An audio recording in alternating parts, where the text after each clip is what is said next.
আমার এক কলিজার ভাই আমার কাছে কমেন্ট করছে, ভাইজান যদি ছেলে মেয়েদের লেখাপড়াই না শিখান তাহলে তাদের জন্ম দেওয়ার দরকার কি? কথাটা সুন্দর, ভালোই লাগছে। কারণ হয়তোবা আপনি বাংলাদেশের না, আপনি যদি বাংলাদেশের হইতেন তাহলে আপনি বুঝতেন যে আমাদের বাংলাদেশটা এমন একটা বাংলাদেশ যে যেখানে আপনার ছেলে মেয়েকে উচ্চ শিক্ষায় শিক্ষিত করার পরে হয় আপনার টাকা থাকতে হবে, নাইলে মামু খালু থাকতে হবে, নাইলে উপর মহলে কোনো নেতা মন্ত্রীর সাথে সম্পর্ক থাকতে হবে, তাহলে আপনার ছেলে মেয়েকে আপনি লেখাপড়া করান নিশ্চিত। কিন্তু আমরা মধ্যবিত্ত পরিবারের ছেলে মেয়েদের লেখাপড়া করাইতেও প্রায় কম বেশি অর্থবিত্ত সব শেষ হয়ে যায়। লেখাপড়া শেষ করার পরে মনে করেন চাকরি নিতে 10 লাখ 15 লাখ 20 লাখ টাকা লাগে। এই টাকাটা আমাদের কাছে থাকে না, না থাকার কারণে আমাদের ছেলেমেয়েরা আর চাকরি পায় না। এই কারণে আমি কথাগুলো বলি যে বাংলাদেশের মতো জায়গায় মেয়েকে হয়তোবা একটু উচ্চশিক্ষায় শিক্ষিত করা যায়, ছেলেদের 5-এর উপরে লেখাপড়া করানো আমার মনে হয় ঠিক না। কারণ কি, একটা ছেলে যখন লেখাপড়া করবে, আমাদের বাংলাদেশের কথা বলতেছি, একটা ছেলে লেখাপড়া করে উচ্চশিক্ষায় শিক্ষিত হওয়ার পরে সে যখন ওই চাকরির সার্টিফিকেট নিয়ে এ দুয়ারে ও দুয়ারে ঘুরে বেড়াবে, ঠিক আছে, ঘুরে বেড়াইতে বেড়াইতে যদি চাকরি পায় আলহামদুলিল্লাহ, কিন্তু চাকরি তো পাবে না ভাই। কারণ বাপের থাকতে হবে, নাইলে ক্ষমতা থাকতে হবে, কিছু না কিছু আপনার থাকতে হবে, তাহলে আপনি চাকরি নিশ্চিত পাবেন। কিন্তু আমাদের তো কিছুই নাই।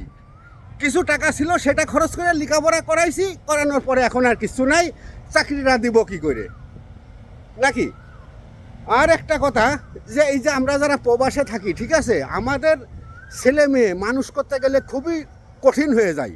কারণ একটা ছেলে মেয়ে মানুষ করতে গেলে তার বাপের অবদানটা এবং বাপের পাশে থাকাটা খুবই প্রয়োজন। কিন্তু আমরা টাকা দিয়েই আমরা ছাড় পেয়ে যাই, যে আমরা তো টাকা দিচ্ছি, তার তো খরচ খরচা চালাইতেছি, ঠিক আছে, সে তো ভালো চলার কথা। কিন্তু না, আমাদের প্রবাসে যেসব আমরা লোকগুলো থাকি, আমাদের ছেলেগুলো মনে করে যে বাংলাদেশটাই তাদের। কারণ তার বাপের কাঁচা টাকা ইনকাম আছে, তার বাপ কাঁচা টাকা ইনকাম করে প্রতি মাসে পাঠাইতেছে, তাদের টেনশন কিসের?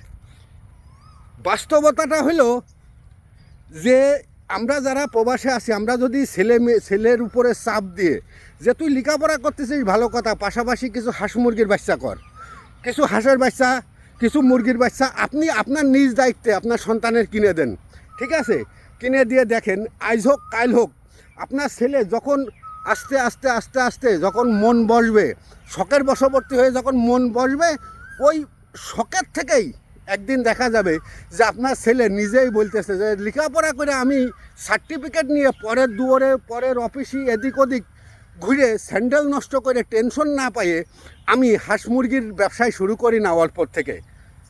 এই কারণে সবাইকে আমি বলবো, আপনার ছেলে লেখাপড়া করতেছে ভালো কথা, কোনো সমস্যা নেই, কিন্তু কিছু হাঁস মুরগির বাচ্চা কিনে দেন। কারণ বাংলাদেশে খাদ্যর খুবই অভাব। যে পরিমাণ খাদ্য প্রতিদিন বাংলাদেশে লাগে, ঠিক আছে, সে পরিমাণ খাদ্য কিন্তু আমরা বাংলাদেশিরা তৈরি করতে পারি না।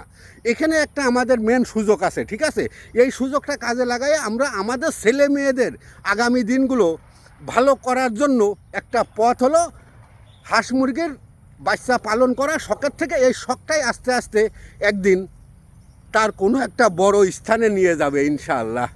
কারণ ব্যবসা তো ব্যবসায়ী, আর চাকরি তো চাকরি মানেই চাটা।